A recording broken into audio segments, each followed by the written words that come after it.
Hey everyone! Tonight we're exploring the story of a man who gave up everything he had achieved to rebuild something that seemed impossible to restore. We're diving into the life of Nehemiah, a Jewish exile who had risen to one of the most powerful positions in the Persian Empire, cupbearer to the king himself, only to abandon that security when he heard that Jerusalem, the city of his fathers, lay in ruins with its walls broken down and its gates burned with fire. This is the story of how a successful court official became a master builder, how a man of privilege chose the path of sacrifice, and how 52 days of back-breaking labour under constant threat produced one of the most remarkable construction projects in human history. It's the ultimate testament to what can be accomplished when divine calling meets human courage, and when leaders choose to serve God's purposes rather than their own comfort. So without further ado, let's begin. The wine in the golden chalice caught the afternoon light streaming through the windows of the winter palace at Susa, its deep crimson reflecting the luxury that surrounded Nehemiah ben Hakaliah as he performed his daily duties in the court of the most powerful man on earth. The year was 445 BC, and Artaxerxes I ruled an empire that stretched from India to Ethiopia, from the Aegean Sea to the Hindu Kush, a realm so vast that the sun never set upon Persian dominion. Yet for all the splendour that surrounded him, for all the privilege of his position as cupbearer to the king, Nehemiah carried within his heart a weight that no amount of imperial favour could lift. He was a Jew living in exile, one of the scattered children of Abraham whose ancestors had been torn from their homeland nearly a century and a half earlier, when Nebuchadnezzar's armies had reduced Jerusalem to rubble and led the survivors away in chains. The position of royal cupbearer was no mere ceremonial role. It was a post of profound trust and influence that placed Nehemiah among the most powerful men in the empire. Every morsel of food that passed the king's lips, every drop of wine that touched his tongue, was first tested by Nehemiah's own hand. In a world where poison was the preferred weapon of ambitious courtiers and foreign enemies, the cupbearer literally held the monarch's life in his hands with every meal. Such trust was not given lightly. Nehemiah had proven himself over years of faithful service, his integrity unquestioned, his loyalty beyond reproach. He possessed the rare combination of administrative skill and personal character that made him invaluable in the treacherous waters of Persian court politics. When he spoke, the king listened. When he advised, the monarch took counsel. When he served the wine, Artaxerxes drank without fear. Yet beneath the polished exterior of the successful courtier lay the heart of a man torn between two worlds. By day, Nehemiah navigated the complex protocols of the Persian court with practiced ease, his Hebrew accent carefully modulated to the refined tones expected at the highest levels of government. He dressed in the fine linens and rich fabrics befitting his station, carried himself with the dignity required of one who daily stood in the presence of earthly majesty, and conducted himself with the careful discretion that had elevated him from exile to influence. But in the quiet hours before dawn, when the palace lay shrouded in darkness, and the courtiers slept off the previous evening's festivities, Nehemiah would kneel facing west toward the land of his fathers, and pour out his heart to the God of Abraham, Isaac, and Jacob. These were the moments when the successful Persian official became once again the Jewish exile, when the weight of his people's suffering pressed upon him like a physical burden, when the prosperity of his personal circumstances felt almost like a betrayal of those who had remained to struggle in the ruins of their homeland. For Judah had been restored, officially. Cyrus the Great had issued his famous decree allowing the Jewish exiles to return to their land and rebuild their temple. Thousands had made the journey back to Jerusalem under the leadership of Zerubbabel and later Ezra. The temple had been reconstructed, though it paled beside the glory of Solomon's original edifice. The sacrificial system had been restored, the festivals reinstituted, the ancient covenant renewed between God and his people. Yet reports from Jerusalem told a different story than the official pronouncements of restoration suggested. The city that had once been the crown jewel of David's kingdom remained largely in ruins, its walls broken down, its gates burned with fire. The returning exiles faced constant harassment from neighbouring peoples who had moved into the land during the long years of desolation. Economic hardship was rampant, spiritual compromise common, and the very survival of the Jewish community uncertain. These troubling reports had reached Nehemiah through various channels over the years: merchants travelling the royal roads, Jewish officials conducting business in distant provinces, pilgrims returning from visits to the restored temple. Each account painted a picture more disturbing than the last: a people restored to their land but not to their strength, a temple rebuilt but a city still defenceless, a community surviving but hardly thriving in the shadow of their former glory. It was into this context of growing concern that Hanani arrived at the Persian court in the winter of 445 BC. Nehemiah's brother had made the long journey from Jerusalem as part of a delegation seeking imperial intervention in the growing crisis facing the Jewish community. When word reached Nehemiah that Hanani had arrived in Susa, the cupbearer felt his heart race, with anticipation and dread in equal measure. The meeting took place in Nehemiah's private quarters, away from the curious eyes of court officials who might interpret too much interest in Jewish affairs as divided loyalty. Hanani was travel-worn and weary, his clothes bearing the dust of the royal road, and his face marked by the hardships he had witnessed in their homeland. With him were several other men from Judah, their expressions grave as they prepared to deliver news that would change the course of Nehemiah's comfortable life forever. "Tell me about Jerusalem," Nehemiah said simply, though his voice betrayed the emotion he struggled to contain. "Tell me about our people who survived the exile and have returned to the land." Hanani's response struck like a sword thrust to the heart. The remnant there in the province who survived the exile is in great trouble and shame. The wall of Jerusalem is broken down, and its gates are destroyed by fire. The words hung in the air between them like a death sentence. A city without walls in the ancient world was a city without hope, defenceless against enemies, unable to control trade, incapable of maintaining order or justice within its borders. For Jerusalem to remain in such a state nearly a century after the first return from exile spoke not merely of practical difficulties, but of spiritual defeat, a visible testimony to the world that the God of Israel was either unwilling or unable to protect his people. Nehemiah listened in growing anguish as Hanani described the daily reality facing their kinsmen in Judah. The surrounding peoples, Samaritans to the north, Ammonites to the east, Arabs to the south, and Ashdodites to the west, viewed the Jewish community not as the restored people of God, but as vulnerable prey to be exploited and oppressed. Without defensive walls, Jerusalem could not protect its inhabitants from raids, could not secure its markets from disruption, could not even guarantee safe passage for pilgrims coming to worship at the temple. The economic situation was equally dire. Farmers could not protect their crops from marauding bands. Merchants could not safely transport their goods to market. Families lived in constant fear, many of the men spending their nights on guard duty rather than in productive labour. The very people who had returned to rebuild their homeland were watching it slowly disintegrate under the pressure of unrelenting opposition and their own inability to defend what they had worked so hard to restore. But perhaps most heartbreaking of all was the spiritual demoralization that had settled over the community like a shroud. The enthusiasm that had marked the early days of return was giving way to despair. Some questioned whether God had truly called them back to the land or whether they had misunderstood his purposes. Others wondered if their sins had made them unworthy of divine protection. Still others spoke of abandoning the struggling settlement and seeking their fortunes elsewhere. As Hanani spoke, Nehemiah felt the comfortable world he had built for himself in the Persian court beginning to crumble. The success he had achieved, the position he had attained, the security he enjoyed, all of it seemed suddenly hollow in the face of his people's desperate need.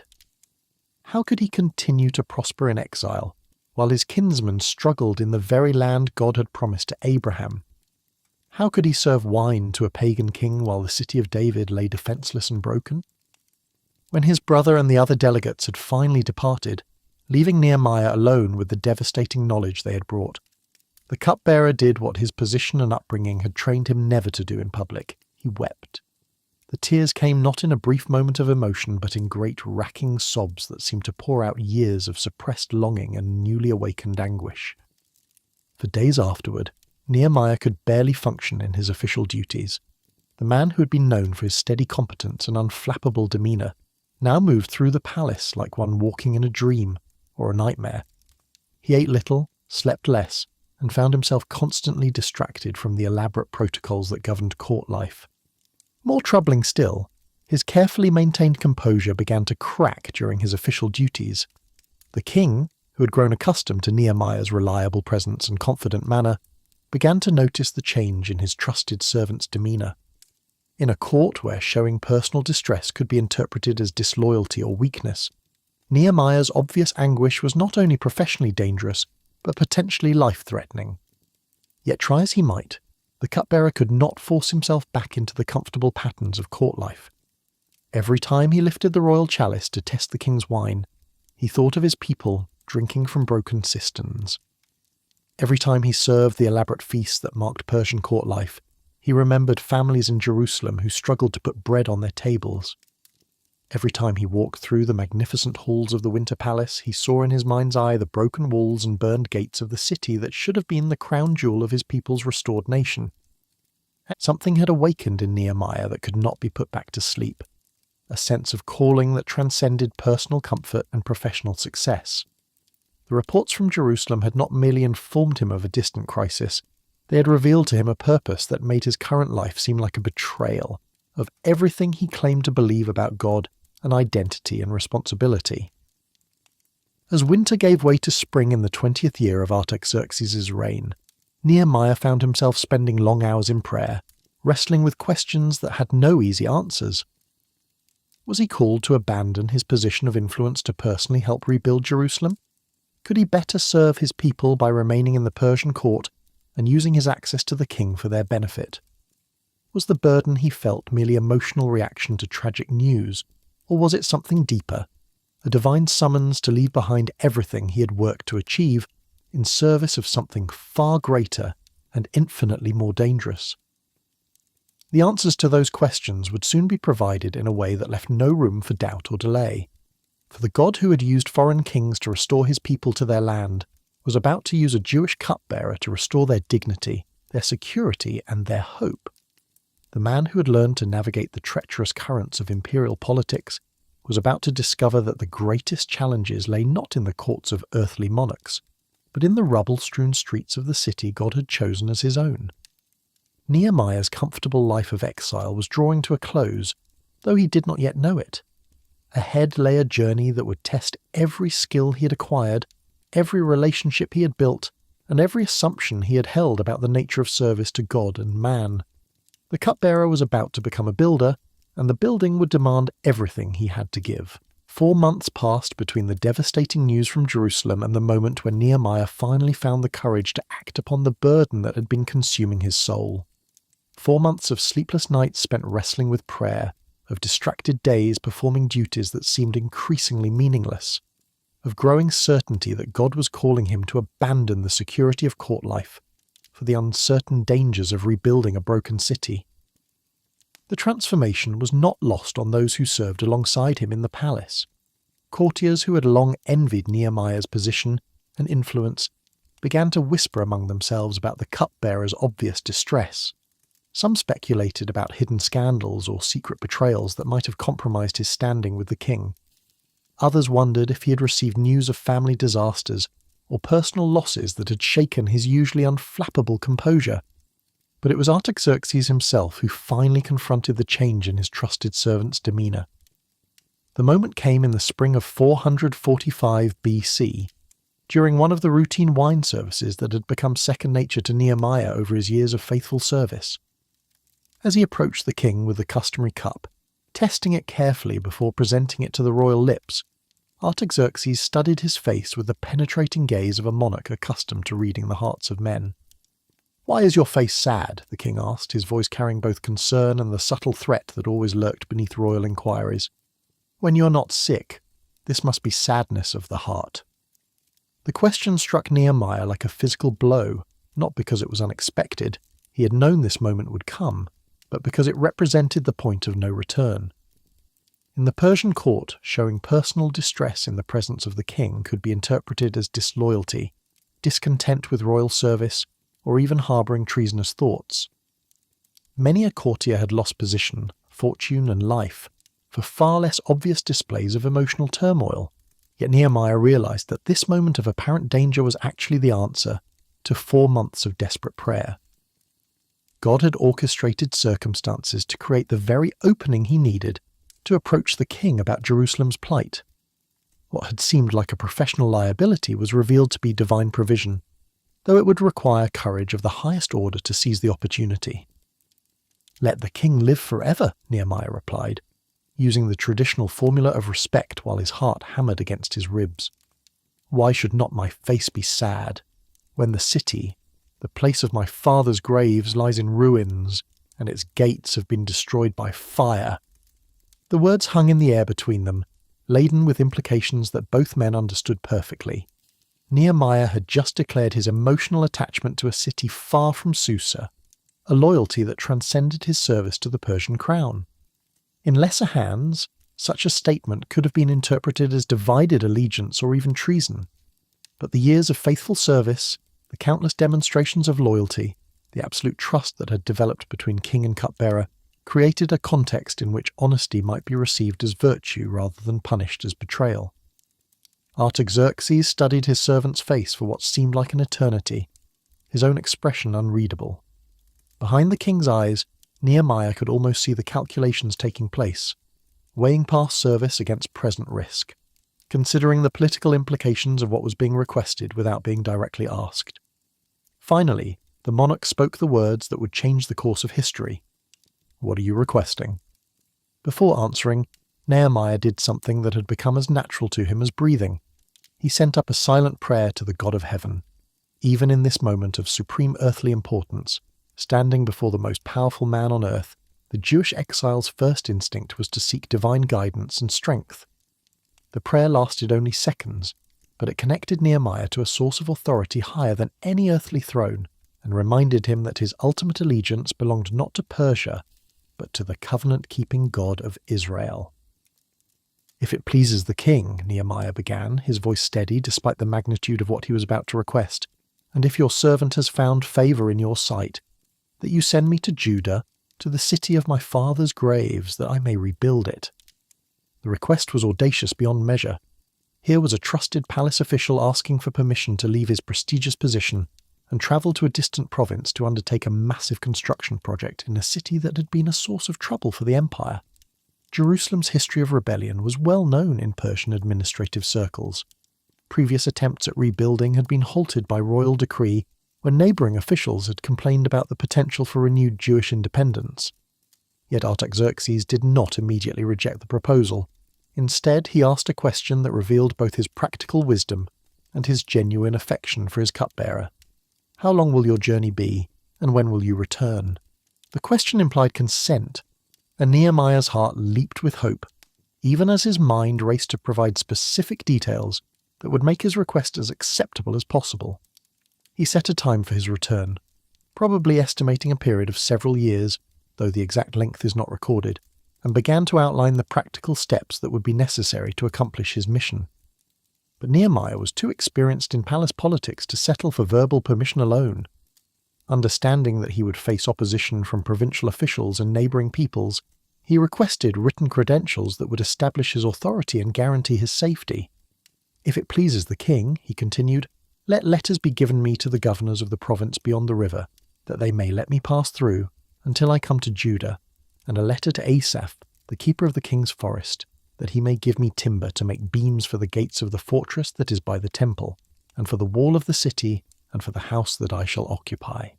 The specificity of these requests revealed the depth of Nehemiah's planning and the seriousness of his intentions.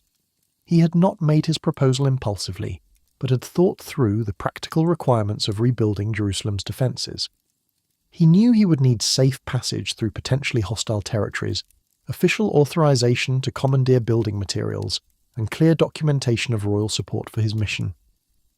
Most remarkably of all, Artaxerxes granted every request. The king, who had previously halted reconstruction efforts in Jerusalem, now issued comprehensive authority for those very walls to be rebuilt.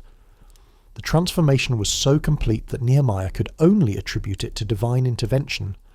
"And the king granted me what I asked, for the good hand of my God was upon me." The documents Nehemiah received were more than mere travel passes. They were imperial decrees that carried the full authority of the Persian throne. The letters to provincial governors would guarantee his safe passage and official recognition of his mission. The authorization to draw timber from royal forests would provide the raw materials necessary for large-scale construction. Most importantly, the king's evident favour would serve as protection against the opposition that was certain to arise from those who preferred Jerusalem to remain weak and defenceless. But Artaxerxes' generosity extended beyond documentation. Recognizing the dangers Nehemiah would face on his journey and the hostility he would encounter from those opposed to Jewish restoration, the king assigned military escort to accompany the cupbearer turned governor. The king had sent with me officers of the army and horsemen, Nehemiah would later record, understanding that this visible sign of a royal support was itself a crucial element in the success of his mission. The irony was not lost on informed observers in the Persian court. Here was a Jewish exile being sent with imperial authority and military protection to rebuild the very city that his ancestors had lost through rebellion against a previous empire. The God who had used Nebuchadnezzar to destroy Jerusalem was now using Artaxerxes to restore it. The same divine sovereignty that had ordained judgment was now orchestrating redemption. As Nehemiah prepared for his departure from Susa, the magnitude of what lay ahead began to settle upon him with crushing weight. He was leaving behind not merely a position, but an entire identity. The successful courtier who had mastered the intricacies of Persian palace life was about to become a construction foreman in a hostile environment. The trusted advisor who had influenced imperial policy from within the corridors of power was about to become a target for every enemy of Jewish restoration. The practical challenges alone were staggering. Jerusalem lay in ruins after decades of neglect and active opposition to previous rebuilding efforts. The local population was demoralized and divided, uncertain whether to trust yet another leader promising restoration. The surrounding peoples had grown accustomed to Jewish weakness and would violently resist any resurgence of strength in the Holy City. The work itself would require not only massive resources but complex organization of labor, materials and security in a dangerous environment. Yet beneath these practical concerns lay deeper questions about the nature of God's calling and the cost of obedience. Nehemiah was abandoning a life of comfort and influence for a mission that might well cost him everything: his wealth, his position, his safety, possibly even his life. He was trading the known for the unknown, the certain for the uncertain, the comfortable for the challenging. As his caravan prepared to depart from the winter palace at Susa, Nehemiah took one last look at the place that had been his home for so many years. The magnificent architecture, the bustling activity of the imperial court, the sense of being at the centre of world affairs, all of it was being left behind for the uncertain future that awaited him in Jerusalem. But the cupbearer who had once served wine to an earthly king was now ready to serve the purposes of the King of Heaven. The man who had learned to navigate the treacherous waters of imperial politics was about to discover whether those skills could be applied to the infinitely more complex task of rebuilding not just walls of stone but walls of hope in the hearts of a discouraged people. The journey from Susa to Jerusalem would take several months, covering over 800 miles of difficult terrain through provinces where hostility to Jewish restoration was already well established. But the physical journey was only the beginning. The real work would start when Nehemiah arrived in the broken city and began the seemingly impossible task of convincing a demoralized people that God had not forgotten his promises and that the walls of Jerusalem could indeed rise again from their rubble. The cupbearer had become a governor, but the greatest transformation still lay ahead. The man who had learned to serve in the courts of an earthly kingdom was about to discover what it meant to build in the kingdom of God, where success was measured not by personal advancement, but by faithfulness to divine calling, and where the greatest victories often looked like defeats to those who judged by merely human standards. The road to Jerusalem stretched out before him, dusty and dangerous, but Nehemiah faced it with the confidence of one who had learned to find his strength not in earthly position, but in the good hand of his God. The walls of Jerusalem had been broken down for decades, but the wall builder was finally on his way. The first sight of Jerusalem after his long journey from Susa struck Nehemiah like a physical blow to the chest. He had prepared himself intellectually for what Hanani had described, had steeled his heart for the evidence of destruction and neglect, but no amount of mental preparation could have readied him for the emotional impact of seeing the holy city in its present state of ruin. Where the walls of David's city should have stood in proud defiance of enemies, there were only broken heaps of stone scattered like the bones of some great beast left to die in the sun. Gates that should have controlled the flow of commerce and pilgrimage hung as charred timber frames, their bronze fittings long since carted away by scavengers. Houses built into the wall sections lay collapsed, their former inhabitants either dead or fled to safer locations outside the devastated city centre. Yet it was not merely the physical destruction that appalled Nehemiah. It was the spiritual desolation that seemed to hang over Jerusalem like a shroud. This was the city that God had chosen as his dwelling place, the location where he had promised to place his name forever, the heart of the covenant relationship between the Almighty and his people. To see it lying defenceless and broken was to witness a visible testimony to the world that either the God of Israel was powerless to protect his own, or his people had wandered so far from his favour that he had withdrawn his protection entirely. Nehemiah arrived in Jerusalem with the full panoply of imperial authority, mounted soldiers, official documents, and the unmistakable bearing of one who carried the personal favour of Artaxerxes. The local officials who greeted him did so with the careful deference required when receiving a governor directly appointed by the great king, but their faces betrayed a mixture of hope and scepticism that spoke volumes about previous disappointments. For 3 days after his arrival, Nehemiah did nothing but rest and observe. The journey from Susa had been physically demanding, but more importantly, he needed time to assess the situation without revealing his intentions. Years of experience in the Persian court had taught him the value of gathering information before announcing plans, of understanding the political landscape before making commitments that might prove impossible to fulfill.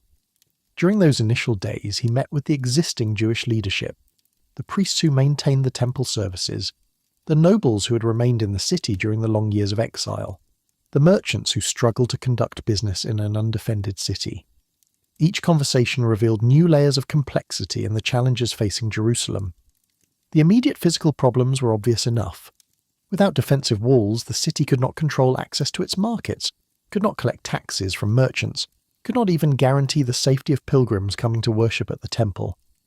Raids by hostile neighbours were common, theft was rampant, and many families had simply abandoned their homes within the city proper for the relative safety of outlying villages.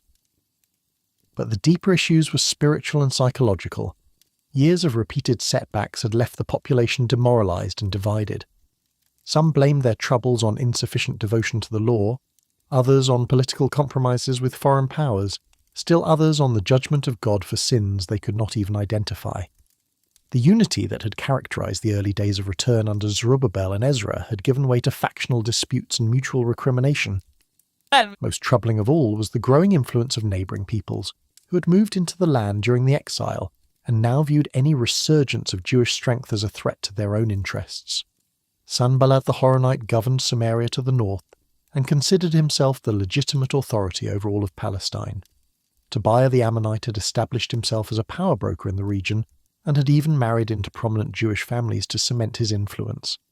Geshem the Arab controlled trade routes to the south and had no desire to see Jerusalem become a commercial rival.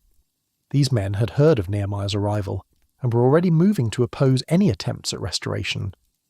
They understood better than the dispirited Jews themselves what the rebuilding of Jerusalem's walls would mean: the emergence of an independent Jewish state that could challenge their authority and threaten their economic interests. On the third night after his arrival, Nehemiah made a decision that would prove crucial to everything that followed. Rather than announcing his intentions publicly or seeking broad consultation with community leaders, he chose to conduct a private, personal survey of the damage. This was not mere reconnaissance. It was a spiritual pilgrimage, a confrontation with the magnitude of the task God had laid upon his heart. "I arose in the night, I and a few men with me," he would later record, the stark simplicity of his words concealing the profound significance of what he was about to undertake. "I told no one what my God had put into my heart to do for Jerusalem." The small party that set out from his lodgings in the darkness consisted of Nehemiah and perhaps 2 or 3 trusted companions, men who had made the journey from Susa and whose loyalty was beyond question. They mounted their animals quietly, hoping to avoid attention from the watchmen and guards who might report their activities to those already suspicious of the new governor's intentions.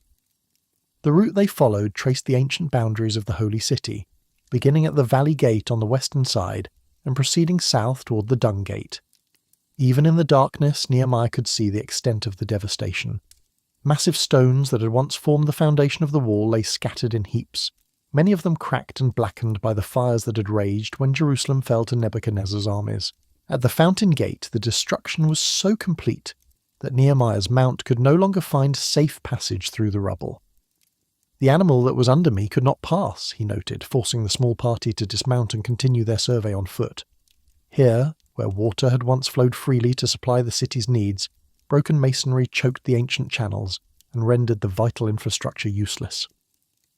As they climbed through the debris toward the king's pool, Nehemiah felt the full weight of what rebuilding would require. This was not merely a matter of clearing rubble and laying new stones. It was archaeological reconstruction on a massive scale, requiring the identification of original foundations, the engineering of the new defensive systems, and the coordination of skilled labour in an environment where every day of work would be conducted under the threat of enemy attack.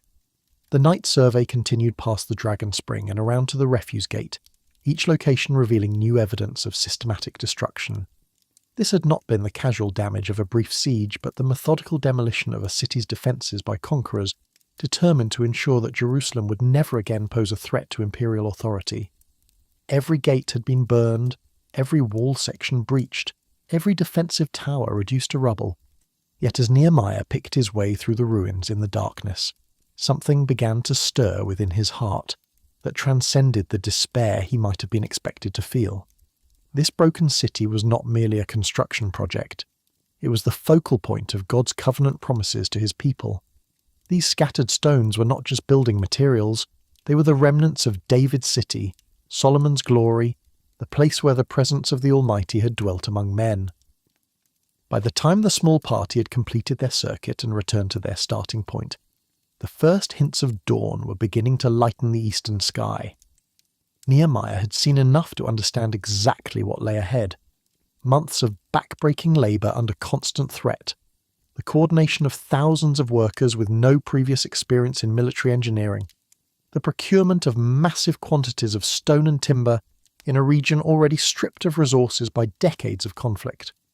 More importantly, he had seen enough to confirm what he had already known in his heart, that God had indeed called him to this impossible task, and that the same divine power that had moved Artaxerxes to grant his request would provide the means to accomplish what human wisdom would have declared hopeless.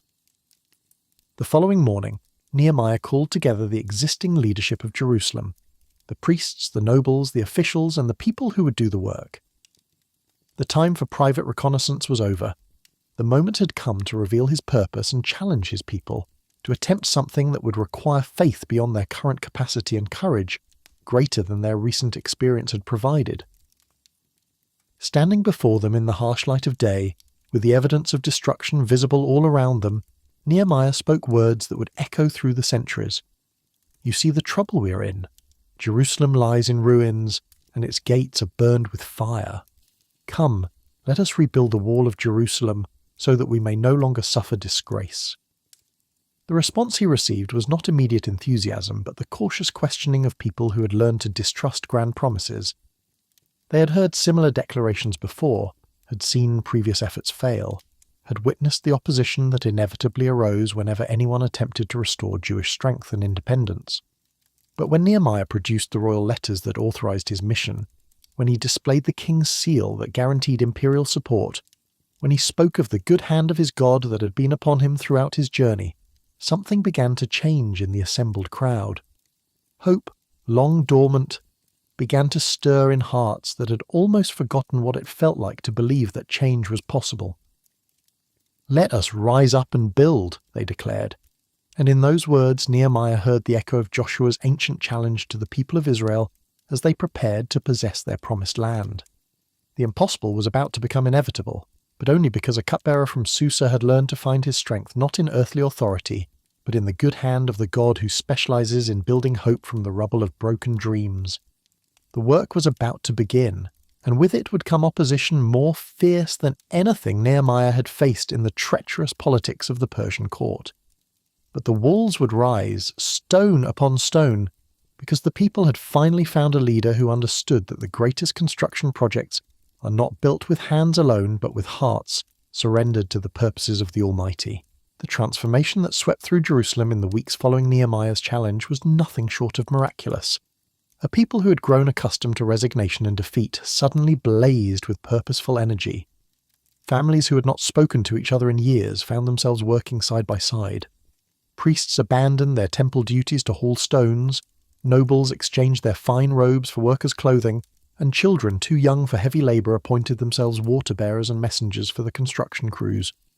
Nehemiah's genius lay not merely in inspiring the people to work, but in organising that work with the administrative skills he had perfected during his years in the Persian court. The wall was divided into manageable sections, each assigned to specific groups who would be responsible for both construction and defence of their portion. Families were assigned to rebuild the sections nearest their homes, creating personal investment in the project's success. Skilled craftsmen were paired with willing labourers, ensuring that technical expertise was spread throughout the workforce. The sheep gate fell to the high priest Eliashib and his fellow priests, who not only built but consecrated their section, recognizing that this was holy work ordained by God himself. Next to them, the men of Jericho took responsibility for rebuilding a substantial portion, their experience in construction proving invaluable.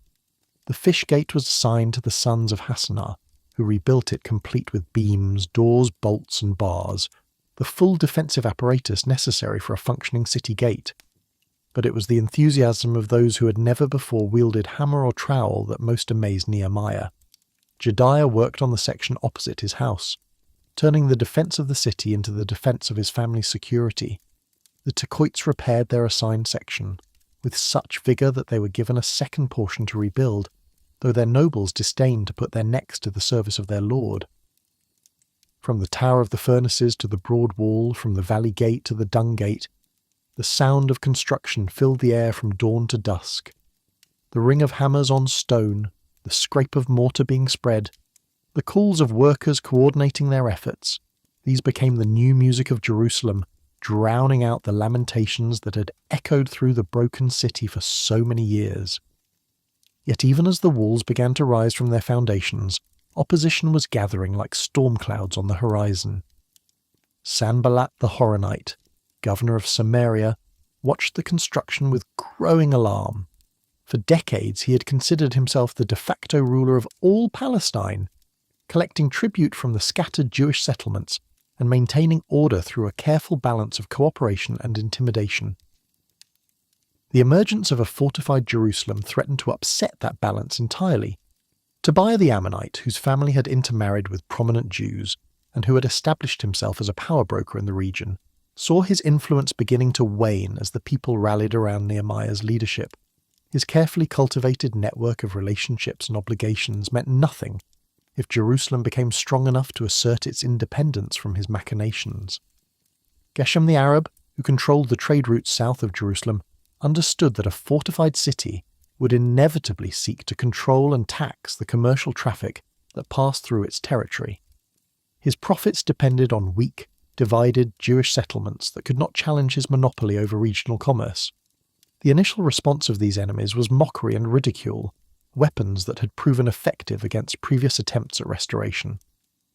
"What are these feeble Jews doing?" Sanballat asked his associates in a voice loud enough for the workers to hear. "Will they restore their wall? Will they offer sacrifices? Will they finish in a day? Can they bring the stones back to life from those heaps of rubble, burned as they are?" Tobiah joined the chorus of derision with comments designed to discourage the workers and undermine their confidence. "That stone wall they are building, why, if even a fox climbed up on it, he would break down their wall of stones." But the builders had found something stronger than their enemies' ridicule. They had discovered purpose that transcended personal comfort and vision, that reached beyond immediate circumstances. When word of the mockery reached Nehemiah, his response was characteristically direct. Rather than engaging in verbal sparring with his opponents, he turned to the source of strength that had sustained him through every challenge. "Hear, O our God, for we are despised. Turn their taunts back on their own heads, and give them over as plunder in a land of captivity." The prayer was not merely personal petition but public declaration that this work was being done in dependence upon divine power rather than human strength. The workers heard in Nehemiah's words an echo of their own conviction that they were engaged in something far greater than a construction project. They were participating in the restoration of God's purposes for his people. As the walls continued to rise and the gaps began to close, the nature of the opposition shifted from ridicule to something far more dangerous. When Sanballat and Tobiah and the Arabs and the Ammonites and the Ashdodites heard that the repairing of the walls of Jerusalem was going forward, and the gaps were beginning to be closed, they were very angry, and they all plotted together to come and fight against Jerusalem and to cause confusion in it. The threat was not idle posturing, but serious military planning. Intelligence reached Nehemiah that the enemies were coordinating their forces for a direct assault on the city, while its defences were still incomplete. The strategy was sound from their perspective. Destroy the construction project while the walls remained vulnerable, kill or scatter the workers, and ensure that Jerusalem never again posed a threat to their regional dominance. Nehemiah's response demonstrated the leadership skills that had made him invaluable in the Persian court, now applied to the infinitely more challenging task of defending a reconstruction project under active threat of military attack. "And we prayed to our God and set a guard as a protection against them day and night," he recorded, revealing the twin foundations of his approach to crisis management: spiritual dependence and practical preparation. The security measures he implemented were comprehensive and sophisticated. Guards were posted at the lowest and most exposed sections of the wall, positioned where enemies might be expected to attempt breakthrough. Families were armed and stationed together, creating personal motivation for defence that went beyond mere civic duty. The workers themselves were reorganised so that half maintained construction activity, while the other half stood ready for immediate combat. But the pressure of constant threat began to take its toll on the workforce. In Judah it was said, "The strength of the labourers is failing, and there is so much debris that we are not able to work on the wall." The complaint revealed not just physical exhaustion, but the psychological strain of working under the constant expectation of attack. The enemy's strategy was working. They had succeeded in slowing the construction and demoralising the workers without even launching their threatened assault. Fear was proving as effective as military action in undermining the restoration project. It was at this critical moment that Nehemiah made one of the most crucial decisions of his leadership. Rather than allowing fear to paralyse the work or rushing to complete the defences at the expense of quality, he chose to transform the construction project into a military operation where every worker was also a warrior. "From that day on, half of my men did the work, while the other half were equipped with spears, shields, bows, and armour," he announced. "And the leaders stood behind the whole house of Judah. Those who carried materials did their work with one hand and held a weapon in the other, and each of the builders wore his sword at his side as he worked." The image was unprecedented in the ancient world.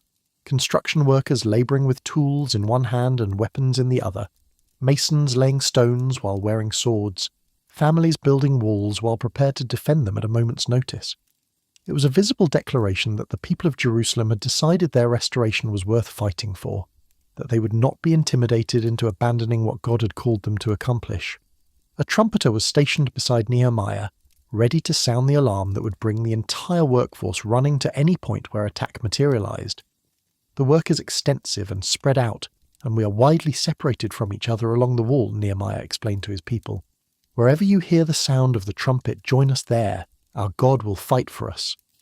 The final phrase revealed the source of confidence that sustained the builders through months of back-breaking labour under constant threat. This was not merely human determination or political necessity.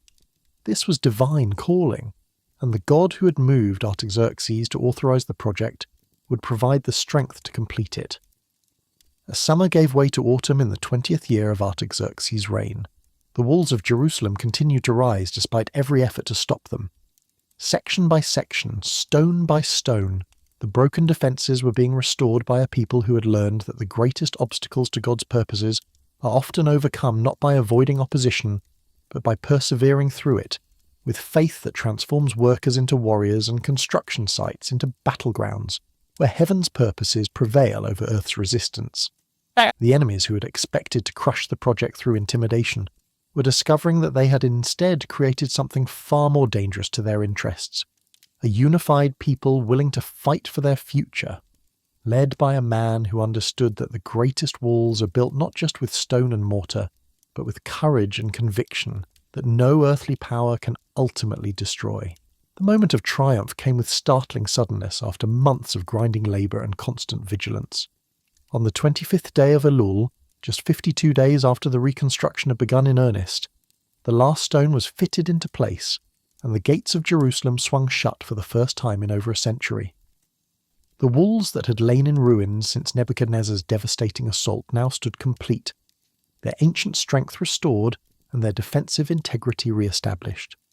The speed of the accomplishment was so remarkable that even Jerusalem's enemies were forced to acknowledge the supernatural dimension of what had occurred.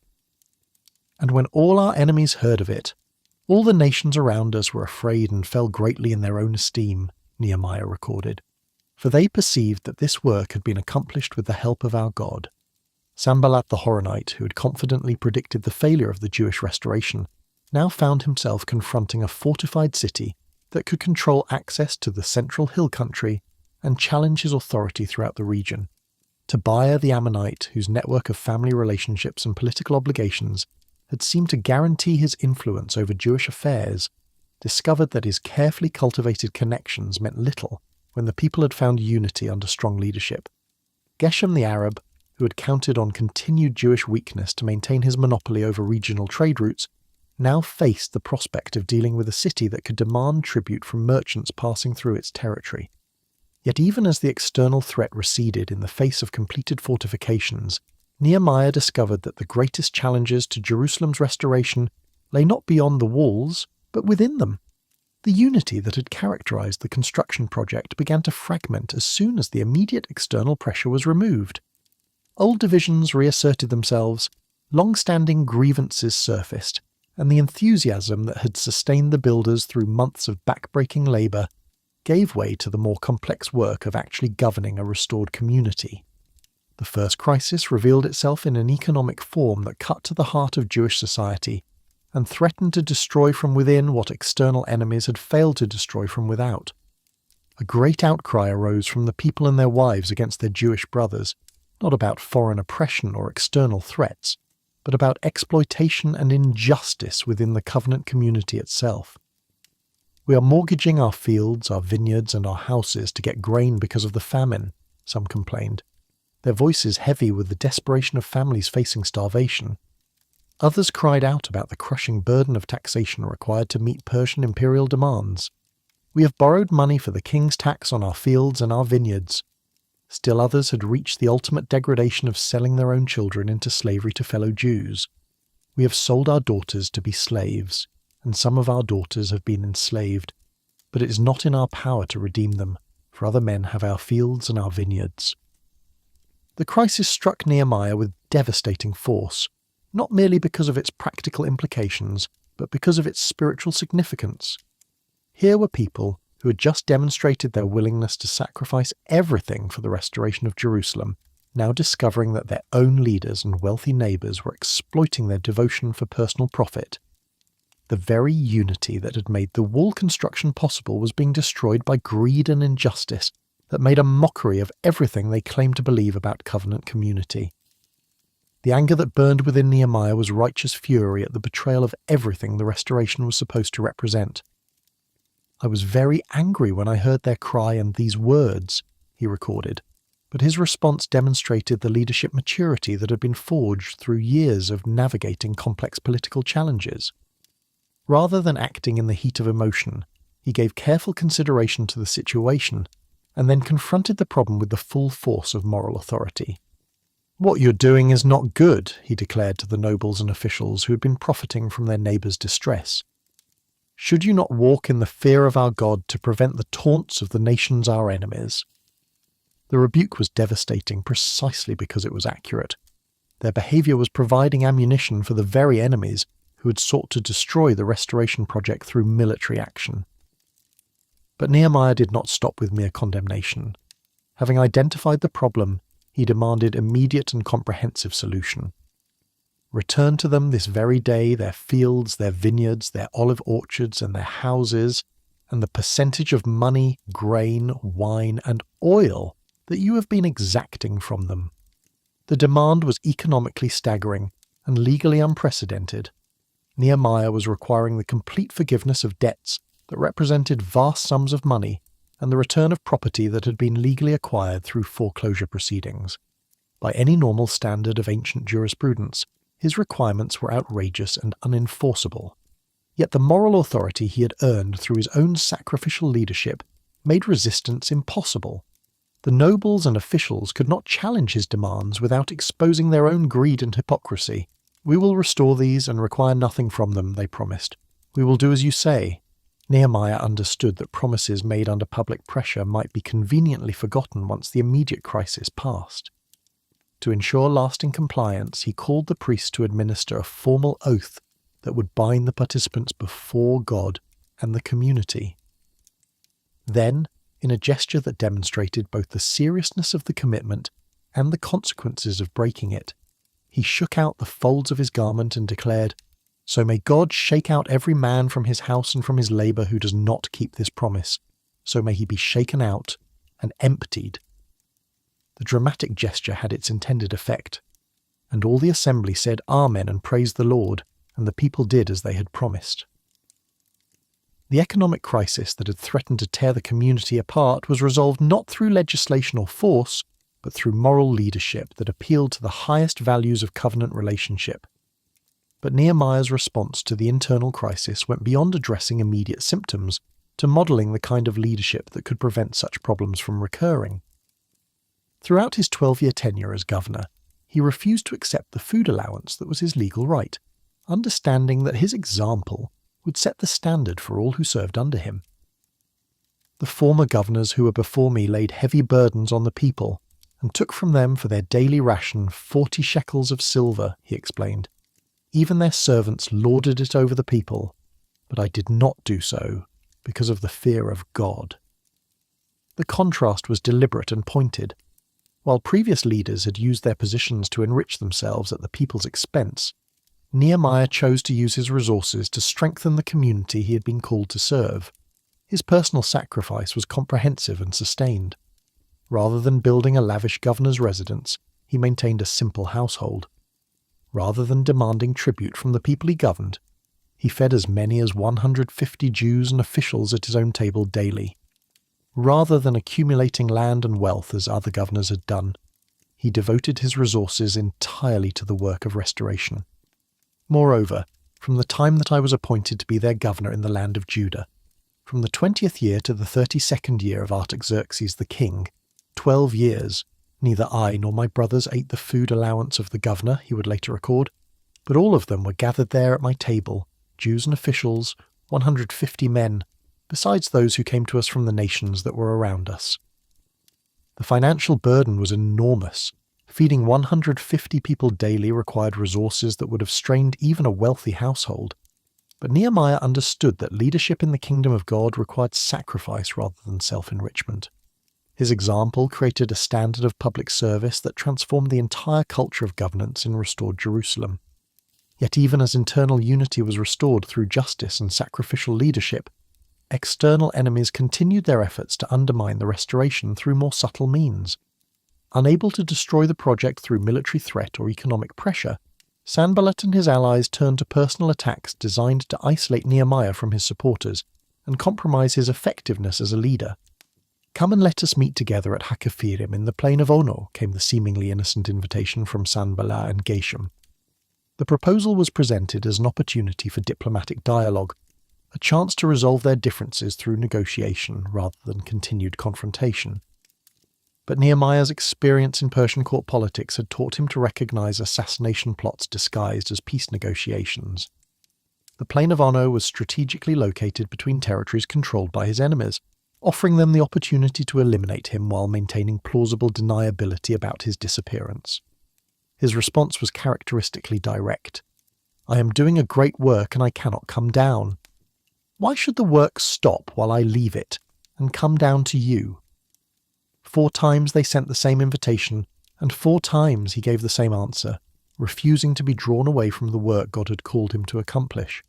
When subtlety failed, his enemies resorted to more direct character assassination. Sanballat sent an open letter accusing Nehemiah of rebuilding the walls in order to rebel against Persian authority and set himself up as king of Judah. The letter claimed that prophets had been appointed to proclaim Nehemiah's kingship, and suggested that these reports would inevitably reach Artaxerxes unless diplomatic accommodation could be reached. The accusation was potentially devastating, since any suspicion of disloyalty could result in immediate recall to Susa and probable execution. But Nehemiah's response demonstrated both courage and wisdom. "No such things as you say have been done, for you are inventing them out of your own mind." He refused to dignify the false charges with elaborate defense, understanding that innocence needed no complicated justification. Even more insidious was the attempt to compromise his spiritual integrity through false prophecy. Shemaiah, a supposed prophet who was secretly in the pay of Tobiah and Sanballat, invited Nehemiah to meet him in the temple, and then urged him to take refuge in the holy place because of an alleged plot against his life. The temptation was subtle, but deadly. Taking refuge in the temple would have violated the sacred law that restricted access to the holy places, compromising Nehemiah's spiritual authority and providing his enemies with legitimate grounds for accusation. More importantly, it would have demonstrated fear and lack of faith in God's protection, undermining the confidence that the people had in his leadership. "Should such a man as I flee?" Nehemiah responded. "And what man such as I could go into the temple and live? I will not go in." His refusal was not merely about legal technicalities, but about the kind of leadership example he would set for his people. Leaders who claimed to trust in God's protection could not be seen hiding in religious sanctuaries when faced with threats. Through all these attacks, military, economic, political, and spiritual, the walls stood firm and the restoration continued. The enemies who had confidently predicted failure were forced to acknowledge that something beyond human capability was at work in Jerusalem. The city that had lain defenseless for over a century now stood fortified and unified, its people bound together by shared sacrifice and common purpose, its leader proven in every form of testing that ancient politics could devise. The walls were complete, but the work of restoration had only begun. Physical fortifications could protect the city from external enemies, but the greater challenge lay in building spiritual walls that could protect the community from internal compromise and gradual drift away from the covenant relationship that gave their restoration its ultimate meaning and purpose. The walls of Jerusalem stood complete and strong, their gates secure against any earthly enemy. But Nehemiah understood that the city's true restoration required more than defensive fortifications. A people could not be truly free until they were free not only from external oppression, but from internal spiritual bondage, the very sins and compromises that had led to their exile in the first place. The physical rebuilding was finished. The spiritual rebuilding was about to begin. The great assembly that gathered in the square before the Watergate on the first day of the 7th month represented the culmination of everything Nehemiah had worked to achieve. Here were people who had risked everything to rebuild their city's walls, who had worked with tools in one hand and weapons in the other, who had overcome internal division and external opposition to restore Jerusalem's strength. Now they came together not as construction workers or warriors, but as the covenant people of God seeking to understand what their restoration was ultimately meant to accomplish. At the center of the assembly stood Ezra the scribe, the scholar priest whose earlier mission had focused on teaching the law and restoring proper worship. Where Nehemiah had provided the leadership necessary for physical and political restoration, Ezra possessed the spiritual authority needed to guide the people in rediscovering their identity as the children of Abraham, Isaac, and Jacob. The wooden platform from which Ezra read had been specially constructed for this occasion, elevating the word of God both literally and symbolically above every other concern. When the ancient scroll was opened, and the familiar words of Moses began to ring out across the assembled multitude, something remarkable occurred. A people who had learned to work together in rebuilding walls discovered that they could also unite in hunger for spiritual truth. And Ezra opened the book in the sight of all the people, for he was above all the people, and as he opened it all the people stood. The simple act of standing revealed the reverence that had awakened in hearts long calloused by compromise and hardship. These were not merely religious ceremonies being observed out of cultural obligation, but sacred moments when divine truth intersected with human need in ways that transformed both understanding and commitment. From early morning until midday, Ezra read from the law, while the people listened with attention that amazed even him. And the ears of all the people were attentive to the book of the law. The hunger for God's word that had been suppressed during the long years of survival and struggle now burst forth with intensity that sustained concentration for hours at a time. But reading alone was not sufficient. Understanding was essential. Alongside Ezra stood 13 Levites, who moved through the crowd, explaining the meaning of what was being read, translating from Hebrew into Aramaic where necessary, and helping the people grasp the implications of laws that had been given centuries earlier, but remained eternally relevant to their present circumstances. They read from the book, from the law of God, clearly, and they gave the sense so that the people understood the reading. The combination of public proclamation and personal explanation created an environment where divine truth could penetrate hearts that had been hardened by years of compromise and confusion. The effect was immediate and overwhelming. As the people began to understand not merely what the law said, but what it meant for their lives, they were struck with profound conviction about how far they had strayed from God's intentions for his people. And all the people wept as they heard the words of the law, Nehemiah recorded, capturing the moment when intellectual understanding became emotional recognition of spiritual failure. The tears that flowed that day were not merely sorrow for past sins, but grief for lost years, for opportunities missed, for the gap between what God had called them to be and what they had allowed themselves to become. Here were people discovering that their physical exile to Babylon had ended long ago, but their spiritual exile from God's purposes was only now being fully recognized. Yet this was not meant to be a day of mourning but of celebration.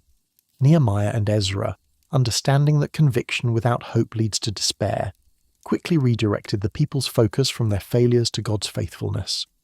"This day is holy to the Lord your God. Do not mourn or weep," they declared. "Go your way.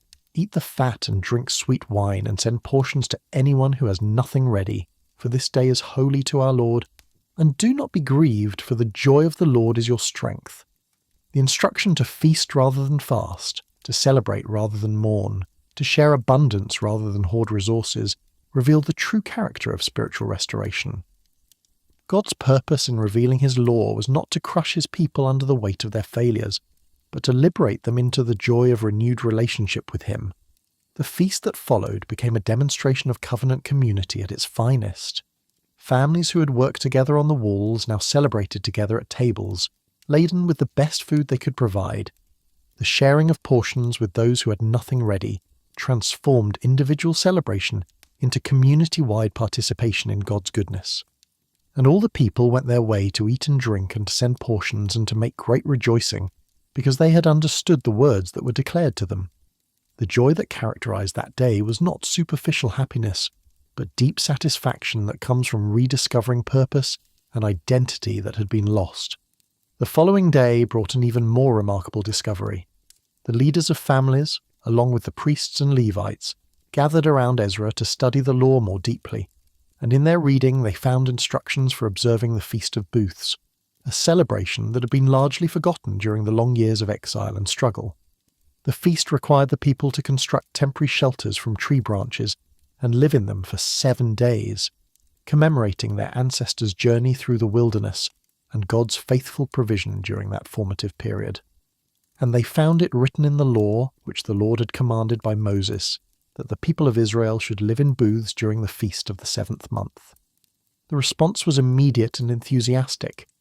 So the people went out and brought them, and made booths for themselves, each on his roof, and in their courts, and in the courts of the house of God, and in the square at the water gate, and in the square at the gate of Ephraim. The entire city was transformed into a temporary camp as families constructed the simple shelters that would remind them of their dependence upon God's provision. The celebration that followed was unlike anything Jerusalem had experienced since the days of Joshua, and there was very great rejoicing, and day by day, from the first day to the last day, he read from the book of the law of God. The combination of joyful celebration and serious study created an atmosphere where spiritual truth could take root in ways that would influence the community for generations. But perhaps the most significant outcome of this spiritual awakening was the recognition that restoration required more than momentary enthusiasm. It demanded ongoing commitment to the covenant relationship that had always been God's purpose for his people. On the 24th day of the month, the people gathered again, but this time for confession, fasting, and formal renewal of their covenant with God. The prayer that rose from that assembly, led by the Levites, traced the entire history of God's relationship with his people from Abraham through the exile and return. It acknowledged both divine faithfulness and human failure, both the justice of past judgment and the hope of future blessing based not on their merit, but on God's unchanging character. You are the Lord, you alone. You have made heaven, the heaven of heavens, with all their host, the earth and all that is on it, the seas and all that is in them, and you preserve all of them, and the host of heaven worships you. The prayer began with recognition of God's absolute sovereignty and creative power, establishing the foundation for everything that would follow. You are the Lord, the God who chose Abram and brought him out of Ur of the Chaldeans and gave him the name Abraham. You found his heart faithful before you, and made with him the covenant to give to his offspring the land of the Canaanite. The recitation of God's covenant faithfulness through history provided the context for understanding their present restoration, not as human achievement, but as divine grace. The confession was comprehensive and honest. But they and our fathers acted presumptuously and stiffened their neck and did not obey your commandments. They refused to obey and were not mindful of the wonders that you performed among them, but they stiffened their neck and appointed a leader to return to their slavery in Egypt. Yet even this acknowledgement of failure led to celebration of grace. But you are a God ready to forgive, gracious and merciful, slow to anger and abounding in steadfast love, and did not forsake them. The prayer revealed a people who had learned to find their hope not in their own faithfulness, but in God's unchanging character. The covenant renewal that concluded this season of spiritual restoration was not merely ceremonial but practical, addressing the specific areas where compromise had weakened their relationship with God. They committed themselves to avoiding intermarriage with foreign peoples, to keeping the Sabbath holy, to supporting the temple and its services, and to maintaining the religious festivals that mark their identity as God's covenant people. Because of all this, we make a firm covenant in writing. On the sealed document are the names of our leaders, our Levites, and our priests. The written agreement provided accountability and permanence to commitments that might otherwise fade when enthusiasm waned and immediate pressures reasserted themselves. Nehemiah's own signature appeared first on the covenant document, not as its author but as the leader who had guided the people through physical restoration to spiritual renewal. The cupbearer from Susa had become not merely a builder of walls, but a facilitator of spiritual awakening that would influence his people's relationship with God for generations to come. The walls that now surrounded Jerusalem were strong and well built, capable of withstanding any earthly assault. But the covenant that had been renewed within those walls was even stronger, a spiritual fortress built not of stone and mortar, but of hearts surrendered afresh to the God who had never abandoned his promises, even when his people had abandoned their faithfulness. The restoration was nearly complete, but the most crucial test still lay ahead. Nehemiah had learned that building walls was easier than maintaining them, that achieving spiritual breakthrough was simpler than sustaining spiritual commitment. The true measure of what had been accomplished in Jerusalem would not be found in the height of its walls, but in the depth of its people's ongoing faithfulness to the covenant they had just renewed with such enthusiasm and apparent sincerity. 12 years had passed since Nehemiah first arrived in Jerusalem with royal authorization to rebuild its walls. 12 years of constant vigilance, administrative challenges, spiritual battles, and the grinding work of transforming a demoralized community into a functioning society capable of governing itself according to God's covenant.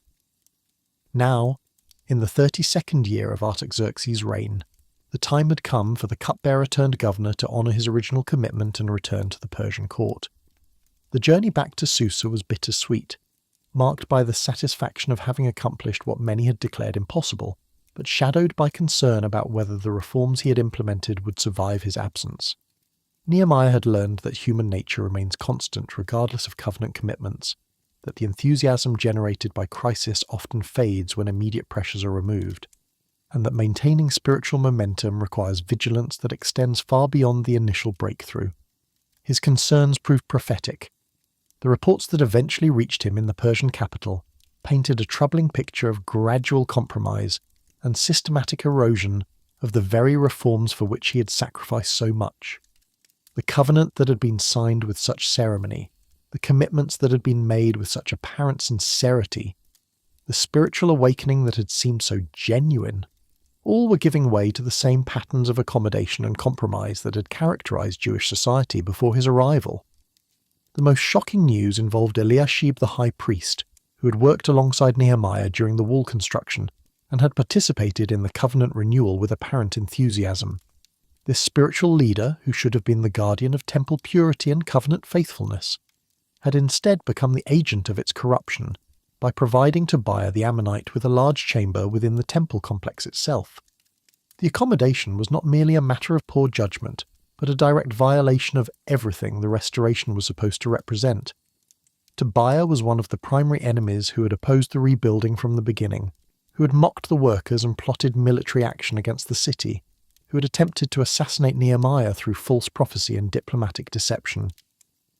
To give such a man space within the sacred precincts of the temple was to invite corruption into the very heart of Jewish religious life. But the compromise went deeper than one inappropriate accommodation. The chamber given to Tobiah had previously been used to store the grain offerings, wine and oil that supported the Levites in their temple service. By displacing these essential supplies, Eliashib had effectively undermined the entire system of temple worship and forced the Levites to abandon their religious duties to seek secular employment for survival. And I came to Jerusalem and discovered the wrong that Eliashib had done for Tobiah, preparing for him a chamber in the courts of the house of God. The words carried not just disappointment, but profound grief at the betrayal of everything he had worked to accomplish. The man who had rebuilt walls of stone was discovering that walls of spiritual commitment were far more fragile than their physical counterparts. Nehemiah's response was characteristically direct and uncompromising, and I was very angry, and I threw all the household furniture of Tobiah out of the chamber. The physical act of ejecting Tobiah's possessions was both practical necessity and symbolic declaration that some compromises cannot be tolerated, that accommodation with enemies of God's purposes inevitably leads to corruption of those purposes. But removal of the corrupting influence was only the beginning of restoration. Then I gave orders, and they cleansed the chambers, and I brought back there the vessels of the house of God, with the grain offering and the frankincense. The cleansing required not merely physical cleaning, but spiritual purification, recognition that the sacred space had been defiled and needed to be restored to its proper function. The systematic nature of the spiritual decline became apparent as Nehemiah investigated further. The portions that should have supported the Levites in their temple service had not been given, forcing these essential religious workers to flee to their fields to survive. The result was the collapse of organized worship and the abandonment of the very spiritual disciplines that were supposed to maintain the covenant relationship with God. "Why is the house of God forsaken?" Nehemiah demanded of the officials who had allowed this deterioration to occur. The question cut to the heart of the crisis. Not just logistical failure, but spiritual abandonment of what they had claimed to value most highly. The temple that should have been the center of their community life had become an empty shell, its services neglected and its workers scattered. The solution required both immediate action and long-term restructuring. Nehemiah gathered the scattered Levites and restored them to their stations, ensuring that temple worship could resume its proper function. But he also appointed new treasurers, men known for their faithfulness, to oversee the collection and distribution of temple resources, creating accountability that might prevent future failures. Even more troubling was the discovery that the Sabbath, which had been central to Jewish identity since Moses, was being systematically violated through commercial activity that treated the holy day as merely another opportunity for profit.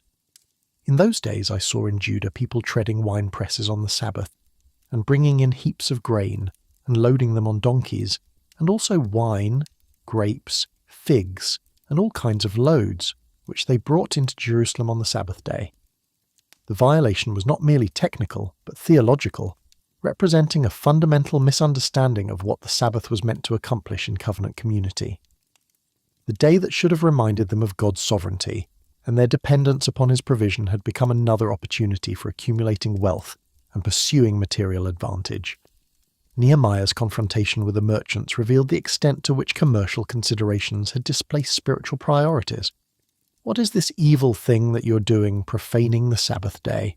Did not your fathers act in this way, and did not our God bring all this disaster on us and on this city? Now you are bringing more wrath on Israel by profaning the Sabbath." The reminder was both historical and prophetic.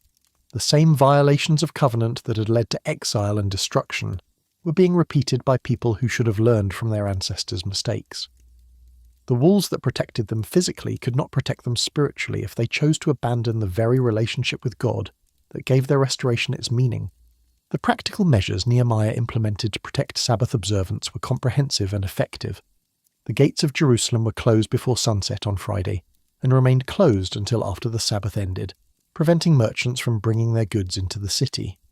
Guards were posted to ensure compliance, and merchants who attempted to camp outside the walls were warned that continued violations would result in forcible removal. From that time on, they did not come on the Sabbath, Nehemiah recorded with satisfaction. But he understood that external enforcement was only a temporary solution. Lasting change required internal transformation that made obedience a matter of heart commitment rather than legal compulsion. Perhaps the most painful discovery involved the renewal of intermarriage with foreign peoples, the very compromise that had led to spiritual corruption before the exile. In those days, also, I saw the Jews, who had married women of Ashdod, Ammon, and Moab, and half of their children spoke the language of Ashdod, and they could not speak the language of Judah, but only the language of each people. The issue was not racial prejudice, but covenant faithfulness. Marriage to foreign wives inevitably led to accommodation with foreign gods, compromise with foreign values, and the gradual erosion of distinctively Jewish identity. The children who could not speak Hebrew were symbols of a community that was losing its ability to pass on its spiritual heritage to the next generation. Nehemiah's response was severe because the stakes were ultimate. "And I confronted them and cursed them and beat some of them and pulled out their hair and made them swear by God, 'You shall not give your daughters to their sons, or take their daughters for your sons or for yourselves.'" The physical confrontation was shocking by modern standards, but appropriate within the context of covenant community, where spiritual compromise threatened the survival of God's purposes for his people. This was not personal vendetta, but prophetic action designed to awaken the community to the seriousness of their violations. The example he cited was the most powerful available. Did not Solomon, king of Israel, sin on account of such women? Among the many nations there was no king like him, and he was beloved by his God, and God made him king over all Israel. Nevertheless, foreign women made even him to sin. If Solomon, with all his wisdom and divine favour, could be led astray by foreign wives, what hope did ordinary people have of maintaining their faithfulness, while deliberately entering into relationships that compromised their covenant commitments?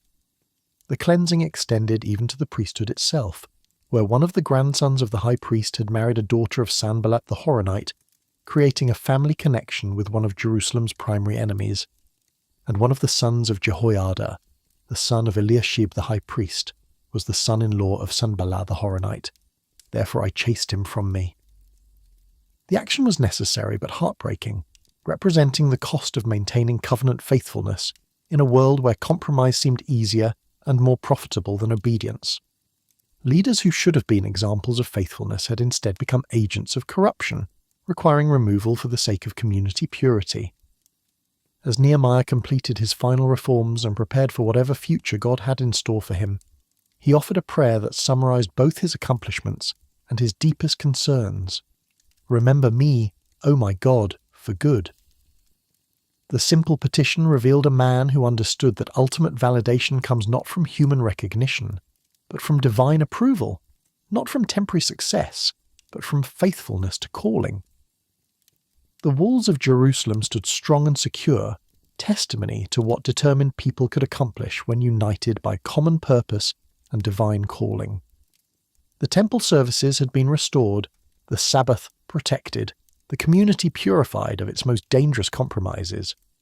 The city that had lain in ruins for over a century now functioned as a viable centre of Jewish life and worship. Yet Nehemiah understood that his work represented only one chapter in the ongoing story of God's relationship with his people. The reforms he had implemented could be maintained only by those who shared his commitment to covenant faithfulness.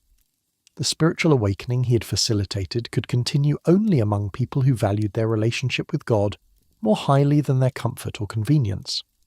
The cupbearer from Susa had learned that the most important walls are not made of stone but of character, not built with tools but with commitment, not measured by height but by the depth of devotion that sustains them through every test and trial.